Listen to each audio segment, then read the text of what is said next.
Hey, my name is Kevin Unwin. I grew up snowboarding and just got into skateboarding. I grew up not really going to church with my family. We would go probably once a year on either Christmas or Easter, but I grew up not really knowing who Jesus was. I was always a troublemaker.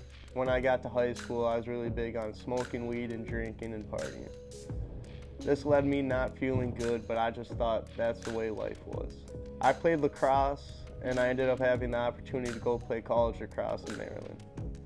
When I was in college, I kept drinking, smoking, and partying. I ended up tearing both my ACLs, and I was at the most lowest point of my life. Through this, I kept drinking even more, kept smoking even more, and kept partying all my pain away. I had a buddy named Ben who was always by my side, partying, drinking, and one day he just stopped coming around, and we all were like, "Where's Ben?" We all didn't know what was going on with Ben. We just thought he didn't want to hang around us anymore. One night, we all got invited from a guy named Rick to come to a Bible study on the lacrosse field. We all ended up going to the Bible study just to see what it's about. They had free pizza, and there were some girls there, and we're all like, "All right, let's go check it out." We ended up going to the Bible study, and my buddy Ben, he was saying his testimony, and he was saying how he used to be depressed and how he would smoke and drink and nothing could make him feel good. And then one day he just prayed to the Lord to take it all away, and the Lord took it away. And we were all very intrigued. Me and my whole team, we would we went out that night and we were all talking like, this might mean something. I'm kind of interested in this. As the year kept going on, I started hanging around Ben more. I started to kind of be like, I want kind of what he's feeling. I kind of want what they're doing, because I kind of saw they were different, and I couldn't really understand why. I started reading my Bible a little, I started praying a little bit, and I started going to church a little bit. But I was still doing all the same stuff I was doing before.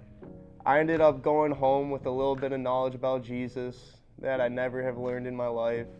I had a little bit of knowledge on how to pray, but I don't think I was really praying with my heart. And I would go to church, but I don't think I had the right intent to go in. I ended up coming home. I got connected with the church. I started going to church, started learning the Word, started reading a little bit more, and started praying a little bit more with my heart. I ended up one day walking in the church, went up to my pastor, and I was like, why do these people feel this way and I don't? And he was kind of telling me, he was like, are you fully giving everything to the Lord? And I was not. I was still smoking. I kind of laid off the drinking, but I was still drinking. And then I was like, do I have to quit smoking weed to come to the Lord? And he said, no, but if maybe the Lord's telling you it's time to quit. And I was like, yeah, right. And then I kept living my ways for a couple more days. And then I went home one night and I just prayed. I was like, Lord, I need you. I need you to take this all from me.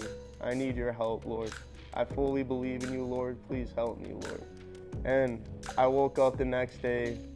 I just didn't have the desire to smoke weed. I started reading my Bible more. I started praying with my heart. And I started going to the church with intent of learning just about Jesus.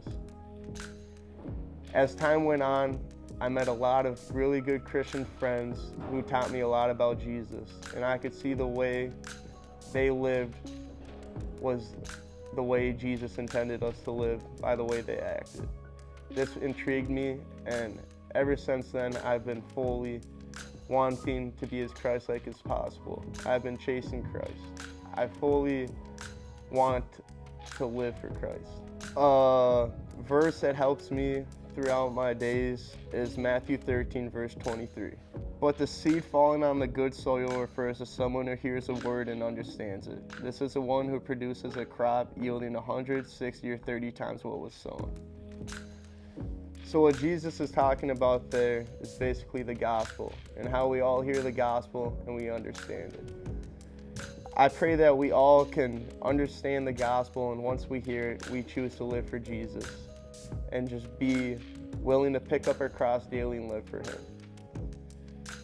I pray that we all just can fully give herself to Jesus and fully just dive into the Word and just fully trust in the Lord.